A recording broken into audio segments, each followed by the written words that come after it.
அந்த கல்யாணம் நடக்கலன்னா ரோஹிணி என்ன ஆவா தெரியுமா? உடஞ்ச சுக்கு நூறா போயிடுவா.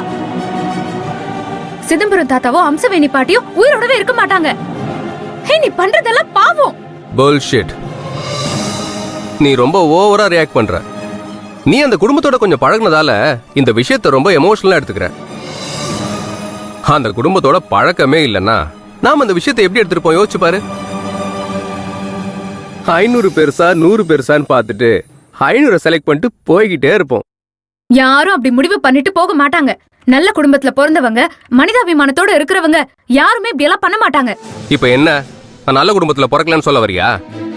ஹே, எந்த கட்டத்திலயும் ஒருத்தரோட மனசை காயப்படுத்தாம இருக்கணும். அதுதான் ரொம்ப முக்கியம். அதான் ஒரு மனுஷனுக்கு இருக்க வேண்டிய முக்கியமான குணம். நீ பண்றது அந்த பொண்ணோட மனச சுக்கு நூறா நொறுக்கிற வேலை. தயவு செஞ்சு ஒரு பொண்ணுக்கு அந்த வலிய கொடுத்துறாத. உன் தங்கச்சியா நான் கெஞ்சி கேட்டுக்கிறேன். தங்கச்சியா கேக்குறியா இல்ல நீ வாழ போற வீட்டு சார்பா கேக்குறியா?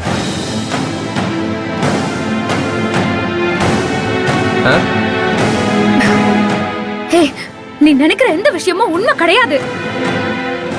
எனக்கு அந்த குடும்பத்தை பிடிக்கும். நான் அவங்க எல்லாரையுமே நேசிக்கிறேன். அதனால கூட நான் இத சொல்ல வரேன்.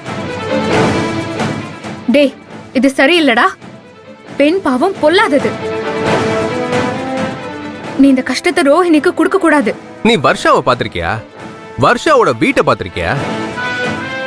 சூரியகுமார் குரூப்ஸ் ஆஃப் ஹாஸ்பிட்டலோட எல்லா சொத்துக்கும் ஒரே ஓனர் அவதான். அவ வீட்டை பார்த்தன்னு வச்சுக்கோயேன், அப்படி இருக்கும் அவ வீடு.